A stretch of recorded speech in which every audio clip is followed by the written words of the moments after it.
అధ్యక్ష CBI charge sheet లో మాధవ్ గారికి కామన్ సెన్స్ తక్కువ అనుకుంటా. సిబిఐ రిపోర్ట్ లో చాలా స్పష్టంగా కల్తీ జరిగింది అని వచ్చింది. వైవి సుబ్బారెడ్డి గారు కల్తీ జరిగిందని వచ్చింది చెప్పమనండి.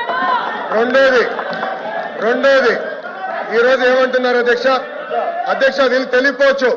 ఇప్పుడు మార్కెట్ ప్రైస్ పెరిగింది. నెయ్యి కల్తీ చేసి నెయ్యి సప్లై చేయమంటారా 300 రూపాయలకి? వాళ్ళు చేసినట్టు నెయ్యిని కల్తీ చేసి సప్లై చేయమంటారా? ఈ రోజు కామన్ సెన్స్ గూగుల్లో చెక్ చేయొచ్చు ఎంతుందో మార్కెట్ ప్రైస్ మీకు తెలుసు. కావాలని ఆరోపణలు చేశాను మీరున్నారు ఇక్కడ. మళ్ళీ చెప్తున్నా నాకు కానీ మా కుటుంబం కానీ అపారమైన గౌరవం దేవుడు అంటే. మేము ఏనాడు మాకు రైట్ ఉన్నా ముఖద్వారం నుంచి నడవాలా, క్యూ కాంప్లెక్స్ నుంచి వెళ్ళిన ఘనత మాది. మీ నాయకుడు కనీసం సంతకం పెట్టాలా? మీరే మారుతారు, మీరే మారుతారు, మీరే మారుతారు, మీరే మారుతారా? చెప్పేవాళ్ళు సిగ్గుండాలి.